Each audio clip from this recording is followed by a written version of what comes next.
In this video, we're going to talk about how to use webReader in Brightspace.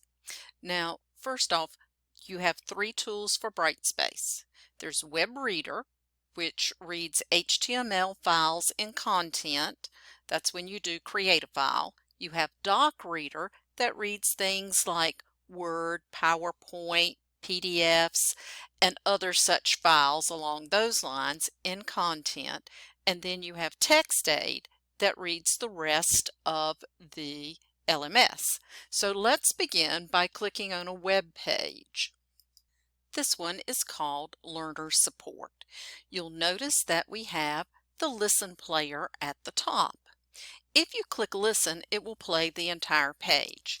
So we're not going to do that. We're only going to highlight the first little paragraph, and then we can click Listen from either the pop-up player or from the full player. It doesn't matter. Notice the yellow loading bar. Knowing where to find learner support is essential to your success. Our independence makes us feel that. Okay, now we have the resume or play button. We have stop. We also have skip backward and skip forward.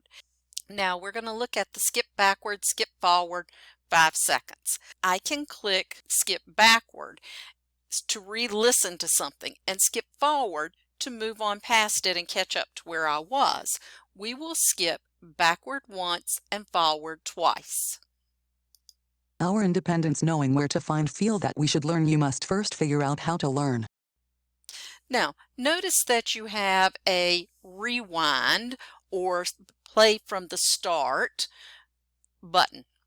Now that allows you to replay what has just been played, and if you'll look closely, you'll see that first paragraph has an underline on it. If I want to listen to something else, I'll either have to highlight the new part or close the player and reopen it so I could click listen to listen from the top down. The next thing we have is the volume. Notice it is maxed out.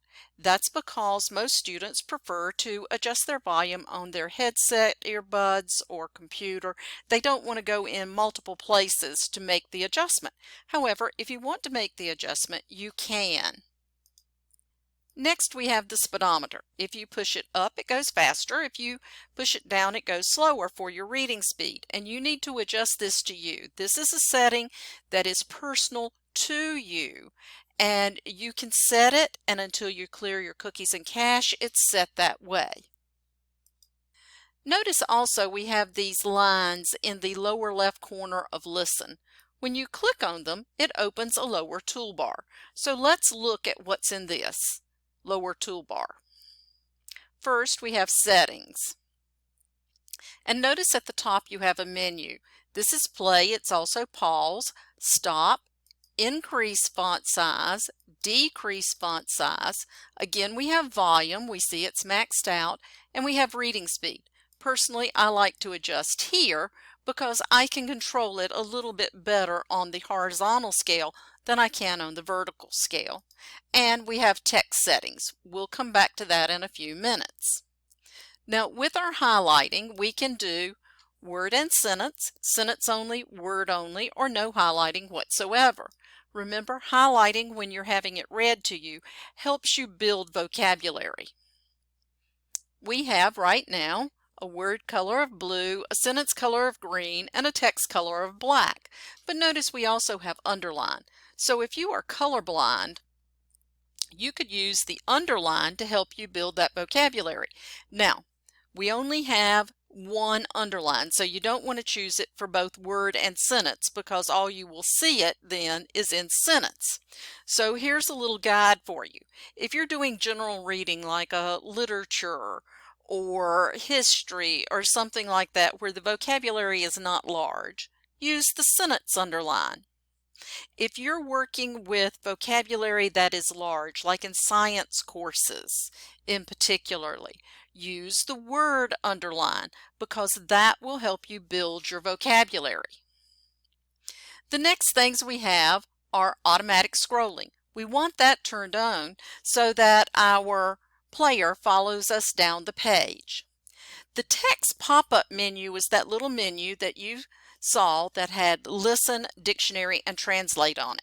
You can have it turned on or off, but if it's turned on, preferably you want to do an automatic close on it. You can put in however many seconds you want. I'm going to put 200 seconds on it. If I have a lot of mobility issues to where I can't move the mouse easily and I need to get my mouse over to that menu. However, I don't want to say do not close, because if I am using highlighting for my reading, then when it is going on the words that are underneath that menu, you're not seeing them. The menu's hiding them. So you do want it to close at some point. Now, 2 seconds is what most people take to make the decision, use it or not use it. Now let's look at text settings. With text settings, this works on our text documents and text blocks. Now, normal is about a 12 point, and you see we go to -1 to +7, and you can play with the different fonts to see about what font size they are, but normal is about a 12 point. I'm going to choose a +2. We have Times New Roman and Courier New that are serif fonts. We have Arial, Open Sans, and Comic Sans as our sans serif or sans fonts. And then we have the Open Dyslexic. Since Open Dyslexic is a relatively new font, I'm going to choose it. And then for colors, we know that black type on a white background is the most accessible. However, we have other choices. We may want black on light yellow or light blue, pink. We have some other starker choices such as, and I know you can't see it, it went off the screen, yellow on black. And you can see how drastic of a contrast that is. You could tone that down a little bit with light blue on black, and we can see that. But I'm going to go all the way back up and do black on light yellow. Now I've chosen that. I was also able to expand this box by clicking on these two little arrows over here.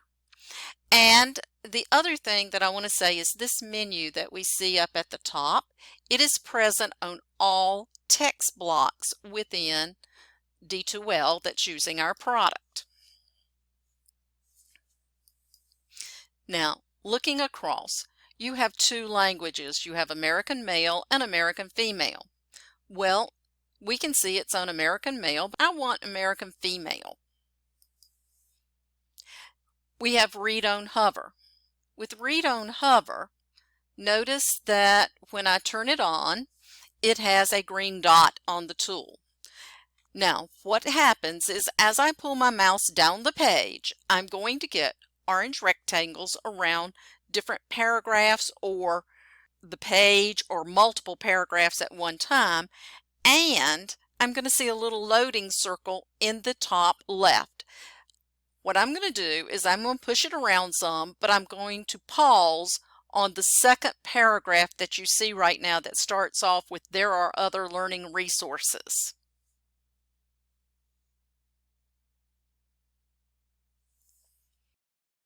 There are other learning resources around you. Now, I could continue to let it play if I wanted to, but I'm tired of using Read on Hover. If I click play or resume, it's going to continue with the Read on Hover rectangle around the different blocks. To turn this off, I have to click on the Read on Hover again. And when I do so, we now see that the green dot is gone.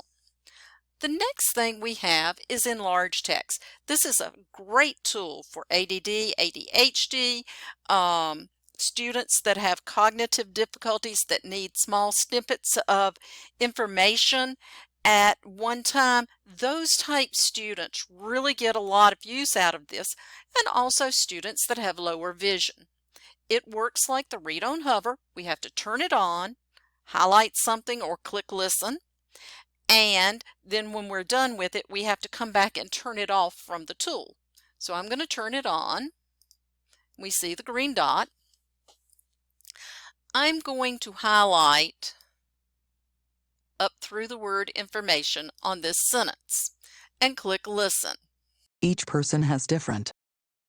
Okay, now I can make the font larger, and it keeps going, but it'll cover my player here in a moment, or I can make it smaller, whatever I desire.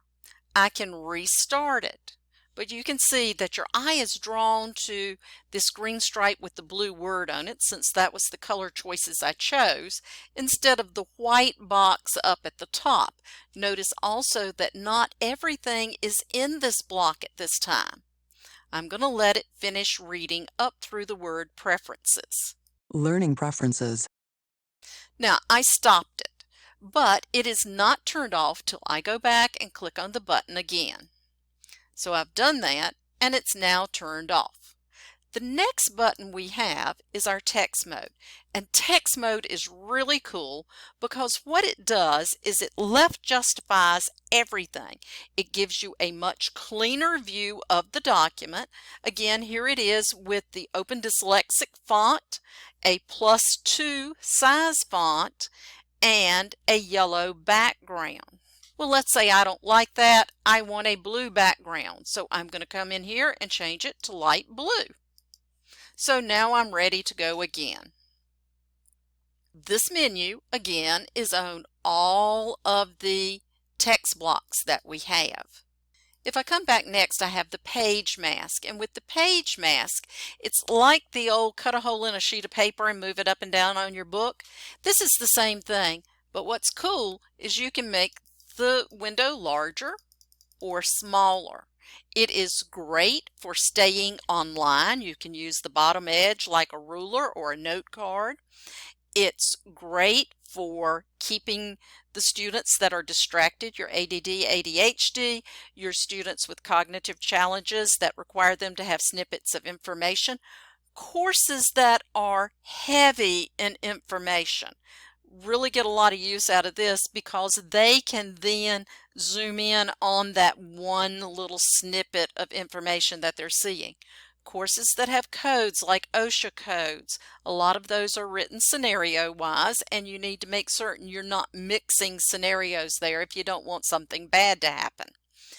The other thing about it is, like I said, you can make it larger and then pull it down smaller.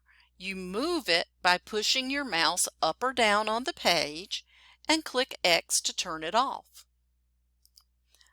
The next tool we have is Download to MP3.